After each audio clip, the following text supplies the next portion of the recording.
Welcome to FFRF's Ask an Atheist. I'm Elizabeth Cavell, Associate Counsel here at the Freedom from Religion Foundation. And I'm Patrick Elliott, FFRF's Litigation Counsel. I'm Andrew Seidel. I'm also an attorney here and FFRF's Director of Strategic Response. Now, we've got three attorneys with you today because we're going to be talking about Trump's school prayer push.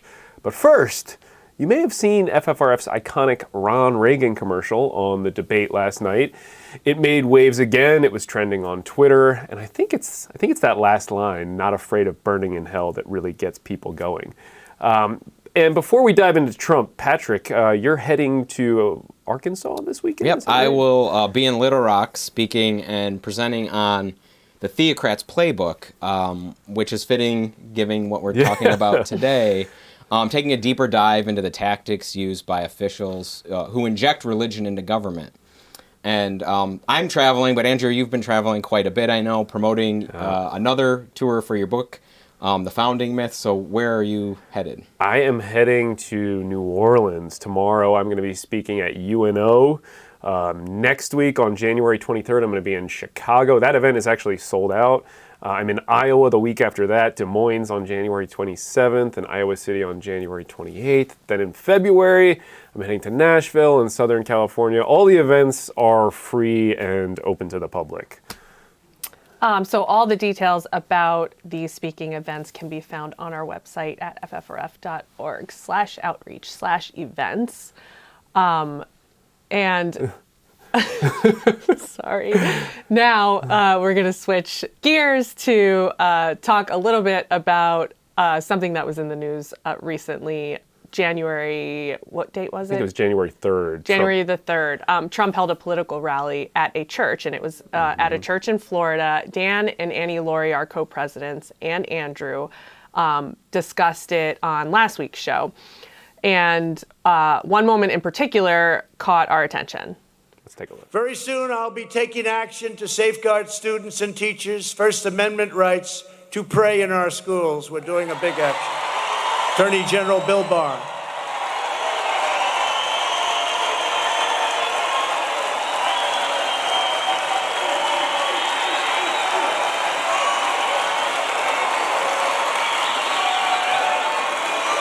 No, they want to take that right. Can you believe it? They want to take that right along with many other rights.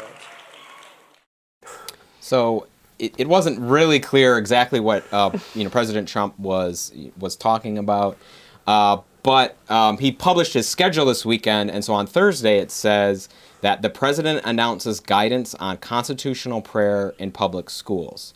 And so we're putting two and two together and anticipating what's going to happen, that the Department of Justice will issue some guidance on school prayer. Both President Bill Clinton and George W. Bush administrations issued guidance on school prayer, which were mostly okay. But given this administration's track record, we are obviously worried about this. We are worried. And now the announcement is scheduled for tomorrow, and that's no coincidence. January 16th is Religious Freedom Day, the day we celebrate the Virginia Statute for Religious Freedom. It was drafted by Thomas Jefferson, the same man who gave us the wall of separation between church and state metaphor. And with the skillful advocacy of James Madison, that bill was passed through the Virginia Assembly 234 years ago. Right. So we think this is probably going to be another Christian nationalist attempt to redefine, really weaponize religious liberty.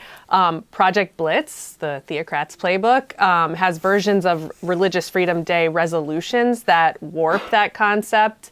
And we expect something similar from the Trump administration here in their guidance. Right, and if we look at the language we have, the guidance on constitutional prayer in schools, students are already free to pray in school if they want, and so any fear mongering aside, nobody is really trying to take that right away. Right. But teachers, coaches, and school staff, can't organize, impose, promote, or participate in those prayers. So we're going to be talking about more of where the line can be drawn on these things throughout today's program. Yeah, I mean, constitutional school prayer is the phrase they use. And that's not the problem. It's not a threat. That's not an issue. Certainly not an issue that requires any guidance. However, unconstitutional school prayers are a serious threat to the freedom of conscience of all our nation's students. And just during the Trump administration, the Freedom from Religion Foundation has sent 519 letters to schools where staff have imposed prayers on a captive audience of school children. So far, we've stopped nearly 250 of those violations, and we will not rest until all of the violations are ended. Right now, there are just too many teachers, coaches, and principals who are abusing their government power to impose their personal religion on other people's children. That is the problem that requires guidance. Right. One thing Rebecca Markert, our legal director, always says is that she was really surprised when she started here 10 years ago at how common school official-led prayer, teachers praying in public schools, how common that really is. And unfortunately, 10 years later, it's still quite common. It makes up the bulk of the reports that we get. So we're going to look at a few examples of what we're talking about and what this looks like in public schools. And you'll be able to see, as we discuss examples, where the lines should be drawn and what makes prayer in schools unconstitutional. So the long and short of it is that students are free to pray. Students can pray. Teachers cannot ask students to pray. Students can pray, but they don't get to broadcast their prayers over the school PA system or on the morning announcements or things like that. Again, students can pray non-disruptively. They can't disrupt school, and they have to be praying on their own initiative. Teachers, coaches, and staff don't get to use their positions of trust and authority to encourage or to lead students in prayer. So, yeah, let's take a look at some of those examples of cases we've worked on. And one that we all have dealt with for many years is obviously prayer in athletics is one where it naturally has been pushed by coaches and people with, in a position of authority have really pushed it. So I would say one of the most common we see is prayer at football games by football coaches. And so here we have an image of prayer at a Texas high school football game, probably not an uncommon sight in Texas, with the coaches obviously being major participants in this and putting it on. And that in itself poses a problem because school staff shouldn't be engaging in religious worship activities with students while they're in their roles as teachers. And so there's actually a couple of cases that have been decided on this, on this very issue, that coaches participating is a problem. So when we talk about the line, we certainly say staff can't be engaging in that type of activity. We'll see what President Trump's initiative is going to say on that. That's one thing I think people are going to have to look closely at. Here, we have a Kansas school that had coaches engaging in prayer, again, with a basketball team. It actually seems to be less common in non-football sports, I'll say. Basketball seems to be less common, but in certain places, coaches have that authority and are promoting it.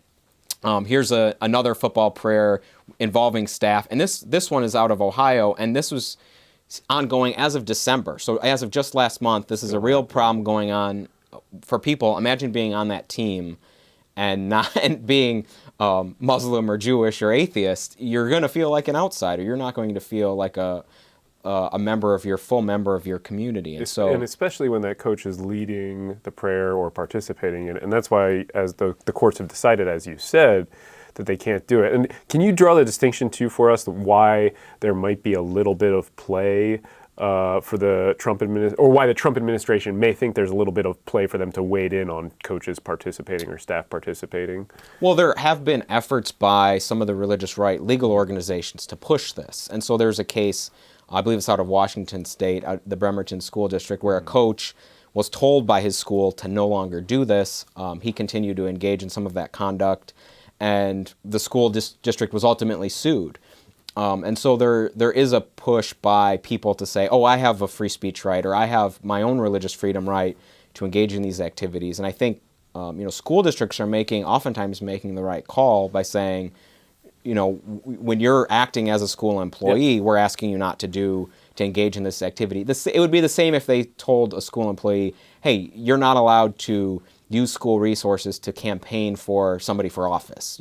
I think we would all know that that's a reasonable request by an employer to an employee. At other points in time, they obviously can do that, just as at other points in time they can engage in religious activity. So I think there's a big push among the religious right groups to push the narrative of employee religious liberty, when the reality is it's going to impact a lot of students in negative ways if this is pushed to its limits. Now, it's not just sports that we see prayers. No, not at all. So another example that we hear about every year happens around this event. It's an event by a private religious organization called See You at the Pole that encourages students to, before school in the morning, it's at the flagpole, but anywhere, form a prayer circle and pray.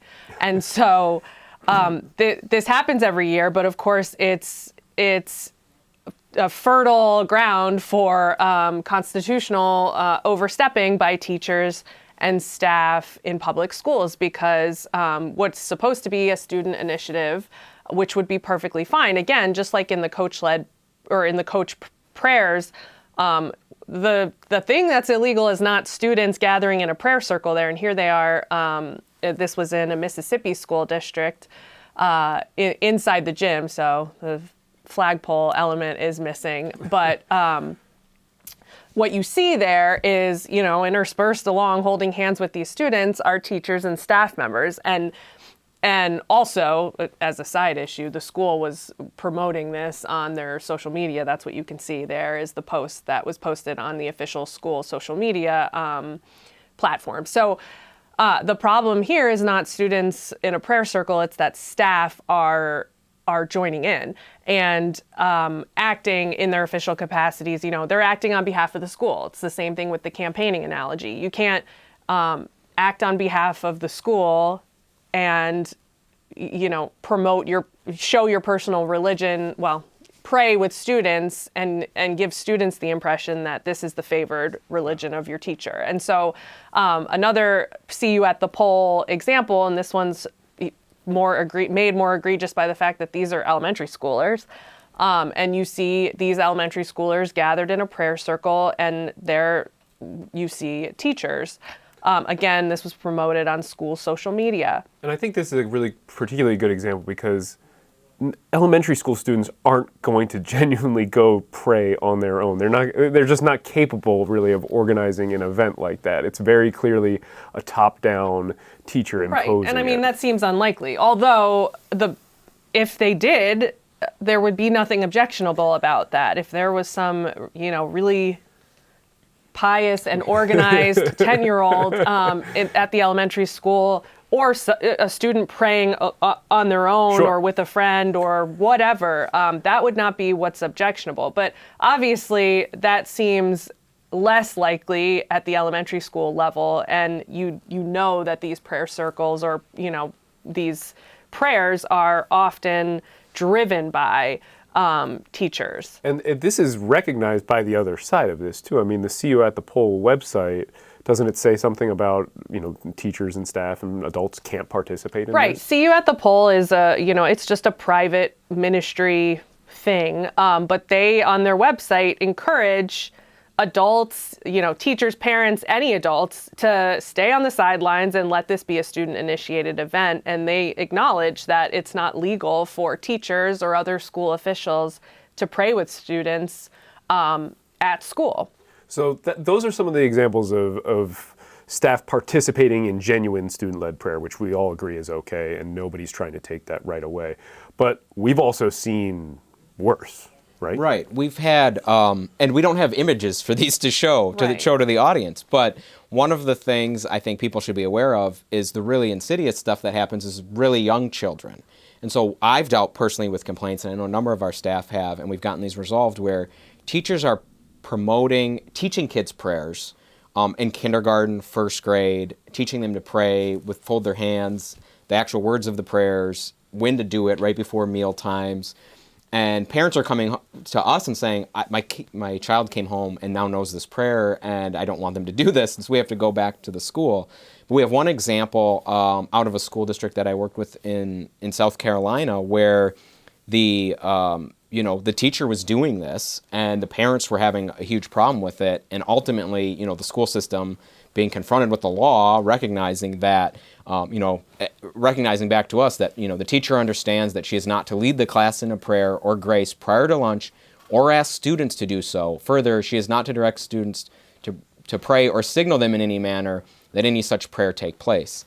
It seems obvious, but why it's so specific is because once you've taught a group of kindergartners to pray, they're creatures of habit. That's the whole part of kindergartners kind of learning the mechanisms of school, that the teacher was going to continue this because now she already did her work and taught them, how to do things. Right. So that's some of the really worst stuff. And I think maybe for religious people it doesn't seem as bad, but certainly to us non-religious, imagine I know you have children, your children being indoctrinated by some other adult. That's a problem. We wouldn't do that in school to take people's religion away, to tell them not to believe something, to not pray. Right. But they're the ones actively doing that now to very young and impressionable children. And that really, they're using a state power to impose their personal religion on other people's children. That's the key violation there. And I mean, the complaint you're just mentioning is not uncommon. We get it all the time. And I had to sue Emmanuel County Schools. Sam Grover and I brought this lawsuit because there was 2 teachers forcing kindergartners and first graders to pray before lunch, and the principal refused to do anything about it, said, no, she has a religious freedom right to do that. And we ended up suing, and the teachers got fired, and it was a great result. But this is a very clear constitutional violation, and yet we see it all the time. I mean, 520 letters in just the Trump administration we've had to deal with these things. So the concern, I think, is that if there's a guidance released tomorrow by that this is the bat signal for everybody now. Hey, go out there and start doing this. Right. Beyond even the technical language of whatever's going to be in this release, because that's what we've seen when they give such guidance. People go well beyond that and are going to push it. And I think you're absolutely right. I mean, I don't think this guidance is really about prayer. I think it's about using the machinery of the state to get Christian prayer back into the public schools, as they would like to say, back into the public schools. So with that, I'll even go, it's about promoting Christian nationalism. And with that, we're going to take some questions from you guys. So our expert attorneys here are going to answer them. So Karis Nims asks, so Muslims will be allowed to pray several times a day during class hours, right? Will mullahs be allowed into schools to lead the prayers? I'm sure that's what President Trump has in mind. Well, what we're talking, again, like if assuming that question were serious and we're talking about Muslim students, it shouldn't matter at all what religion students are if they want to engage in their own non-disruptive prayer during the school day. But of course, this is the whole sort of eye-opening analogy that we try to use with all the majority religion people who hate us. It's that please try to envision your own child's school teacher leading your child's class in a Muslim prayer or in a prayer of another religion, teaching your kindergartner a prayer that in a religion that's not your religion. It's obviously a boundary that protects all of us to, raise our kids in whatever religious or non-religious way that we want. Because the public school is a really, really powerful, our kids are so influenced by what they're taught at the public school, and it's a really powerful government machine. It's one of the most, I think, it's one of the strongest places where the courts are really careful to make sure that state and church are separate. And that's because of the power that schools have to influence our kids. So Pat, Liz hit on something, I think maybe if we want to take that question a little more seriously, the disruptive aspect of prayers. So if it is, students are allowed to pray, but if they're disruptive, do you want to talk a little bit more about that's like one of the areas it's where... rare that that's come up, honestly, really that rare. I've ever seen. Yeah. So I think it's not a problem in most contexts. Where it may become a problem is where their rights are going beyond in terms of trying to, because sometimes we see this, and usually it's adults and not students, but taking an opportunity and abusing it to use prayer during that opportunity. Mm-hmm. So we've had instances where private Christian schools at a championship game at the Florida High School Athletic Association putting on a program, and they say, hey, we have to be able to deliver a prayer over the public address system before the game. And the Athletic Association said, we don't allow people access to the public address system to do that, so we're not going to allow it. So I think that's maybe in line with what we're talking about, which is if your teacher says it's time to do this quiz, you don't get out of jail free by saying, oh no, I have to right. do it. So I think really it doesn't come up very often. I mean, more seriously on the Muslim prayer question, there are certain districts where that can be an issue because people may need actual physical space to be able to pray. What would be wrong is for the public school to say, hey, everybody, now we're all going here, and now we're going to do our prayer because we have to pray 5 times a day. That's not what's going on in schools that are accommodating Muslim students who just need to have space to say, I can't sit in the hallway because somebody might trip over me. I need to go to some room. And so as long as that's basically a permissible thing. But I think the larger point is thinking about what somebody else's religion is helps you think of what the rules should be. Right. If somebody with not my religion wants to do it, that might help you figure out what rules should apply.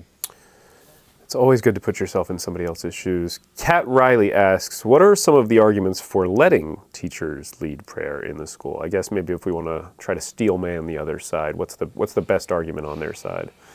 I mean, there's kind of underlying principles that they're tapping into, but we just think that they're pushing too far. One being, just because somebody's employed at a public institution, they don't have to necessarily pretend that they're not religious or somehow, for instance, they might be able to wear a cross or crucifix as part of their clothing. They might be able to wear religious headwear. That might be, that doesn't mean that they can't at all do anything religious at school. In the teacher's lounge, when they're right before they have their lunch, they can say a prayer to themselves. That kind of thing is obviously a permissible thing for staff to do. I think they just want to, and then there's also the idea of free speech. We have this idea that just because you're employed by a government entity doesn't mean that they can tell you what to say at all times or not to say. Yeah. When you're on the job, they can tell you what to say. There's a lot of cases discussing that. But off the job, a teacher could have a Bible study of her, at her local church. That would be a permissible activity. So I think those principles of free speech and religious freedom are there. They're just wanting to, again, use the machinery of the school system or the state to push it beyond what should be allowed or permitted. Right. I mean, they're twisting those principles that everybody, sort of in their gut, identify with, which is free speech and free exercise, and, twisting and manipulating them to sort of fit a situation where imposing your religion on students is somehow, indistinguishable from engaging in your own private prayer on the job. And I think it's easy to see the difference. I mean, the thing that we're talking about in all of these examples is an easily identifiable situation where a teacher or a school official is in an authority position over students and imposing some sort of religious practice on those students. Yeah. And if that just means standing in solidarity in a prayer circle, you still see it. I mean, that's why we kind of wanted to give examples that show visuals. It's like you understand the pressure and the coercive pressures at play when you're talking about a teacher or coach and students that give the impression and signal to all the students that are involved that this is what we're doing, and the teacher or the coach is encouraging it, they're part of it, or they're leading it. Yeah. And that's what we're talking about. So, and I like that point, and you made it earlier too, but that anything that happens in the school system is inherently coercive. There's those, I think, subtle coercive pressures was the phrase the Supreme Court used to describe it. I also, thinking about the people who are using the free speech argument, I'm reminded of the Cohen versus California case where, this is a famous free speech case the Supreme Court decided, and they said that a guy had a right to wear a jacket that said "fuck the draft" into a courthouse, and I'm wondering if those same people saying we have a free speech right to impose prayer on kids would be okay with that. I kind of right, and this is where why we're talking about the distinction of the government as employer can tell you, and there's cases on this, can basically tell you how to act as part of your job. Otherwise, how could the government get anything done? But they can't tell you not to say the F word or to flick somebody off, or there's these really underlying great free speech principles that we have that apply to those people, outside of their job. Now, Edward Oliva, sorry, Edward, asks, what about parental rights? School prayer was banned because Catholics didn't want their children saying Protestant prayers or using the King James Version of the Bible. There was some elements of that early, but what do you guys think? Yeah, what about parental I don't think, rights? in terms of the Supreme Court decisions, that's not what happened. That's not, if we're looking at the earliest Supreme Court cases going, in the 1940s and then 1962 and 1963 on specifically prayer in schools, it wasn't only about I'm the wrong type of Christian, I'm Catholic, and they're doing Protestant prayers. One of the problems was the states had official prayers, and some of the other cases were atheists saying, Ellery Schempp saying, no, I don't want to do Bible readings or Bible recitations in school or prayers. So I think the narrative there isn't quite right in terms of how we got to where we I agree with that, but what about his parental rights? Parental autonomy is, one huge element of the point of separation in the public schools. You're saying that cuts against allowing teachers to pray with students. Right. Oh, am I misunderstanding the question? I don't know. The question's not clear. I thought the question was like, what about parental autonomy? I'm right here in line with what you guys are talking about. We're talking about parental autonomy. What protects, it usurps the parental rights for public school teachers and staff members to pray with our kids at school or to teach them something about religion that's, devotional. And so the whole point of keeping public schools religiously neutral is that it's for parents, not the government in the form of the public school to decide what religion our kids will be. So Anne Bendixson asks, sorry, I feel like I'm butchering everybody's names. Who has legal standing? Do teachers, custodians, substitute teachers, volunteers, clerical staff, school nurses? Are there protections to keep those people from losing their jobs if they complain? Yeah, this is somewhat of a complicated question. The second part is. The first part is who has standing, which is somebody who's been negatively impacted by this. And the most applicable body is going to be students and their parents. Staff may not have the same type of coercive pressure because they're more mature, but definitely students and their parents would be able to challenge a school implementing any religious practice after this guidance comes out, and they can challenge it. The other aspects are a little more challenging. I don't know if you want to. Assuming we're talking about a situation where a lawsuit results.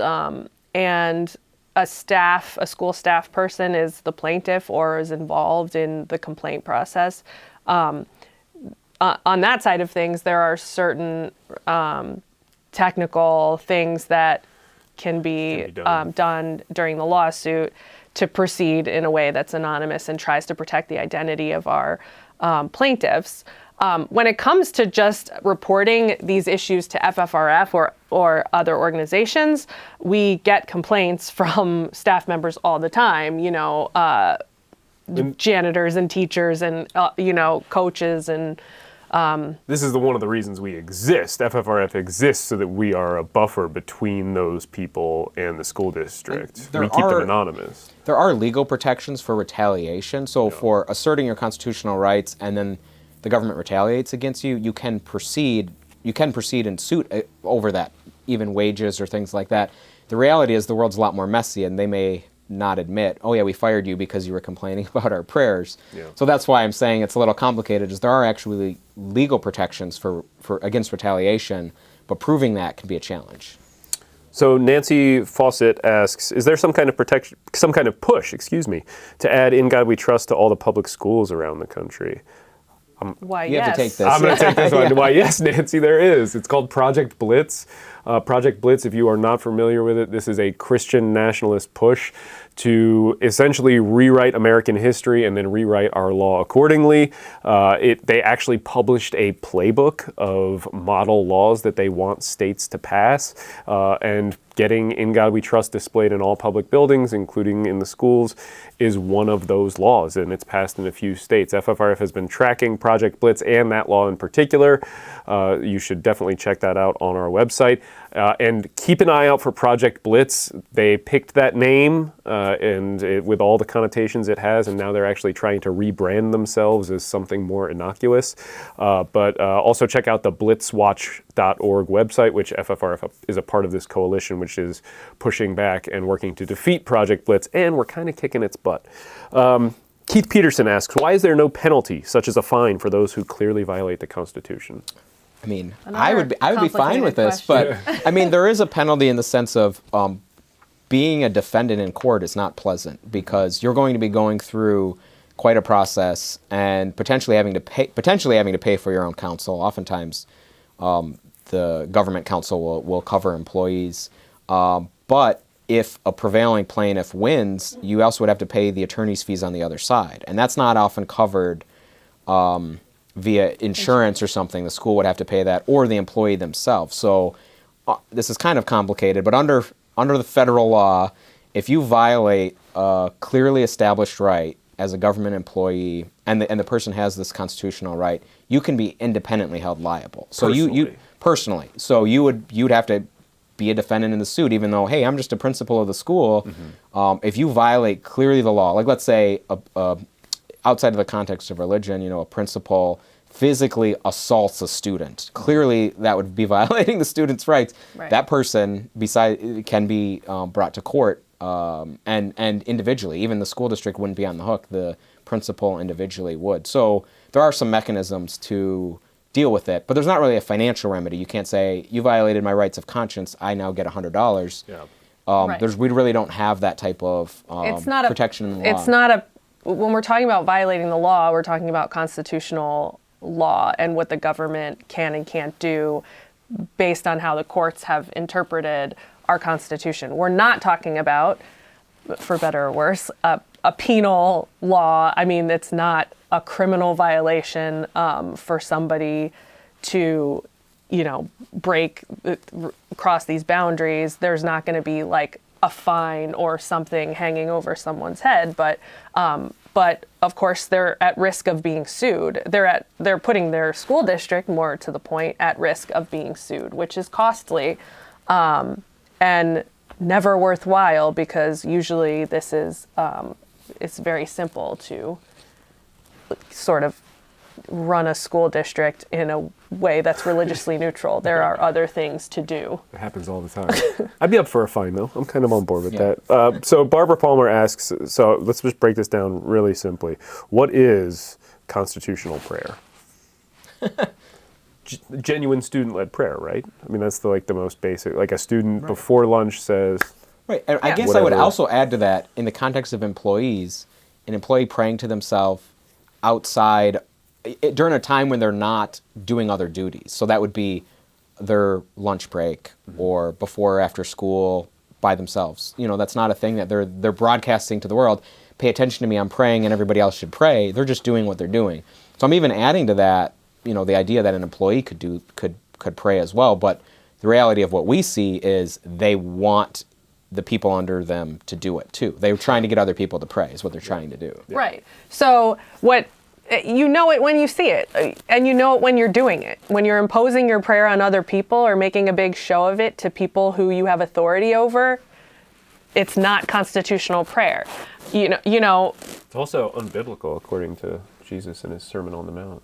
Yeah, you're a hypocrite if you do it. But what Patrick just described, a teacher who wants to engage in prayer, before they eat their own lunch or in between classes or whatever, privately and on their own initiative. Contrast to that, a situation where the principal calls a meeting, of their whole staff. And before that meeting, the principal asks their whole staff and all their teachers to rise, and while she leads them in a prayer.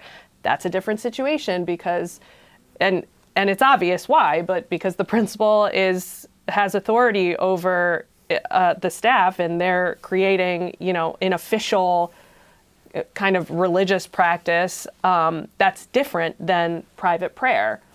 Right. And I hope people who are watching are getting that we're distilling this down. There are cases on this. There's cases where there were prayers at teacher events or sheriff's office events. I mean, this is the principles that we're getting at are, I think, pretty established via circuit court cases that are out there on these subjects. So I think you're doing a very good summary for everyone to kind of understand where the a better contrast to what I just described, which was the principal leading the staff meeting, is that same principal privately praying in their office.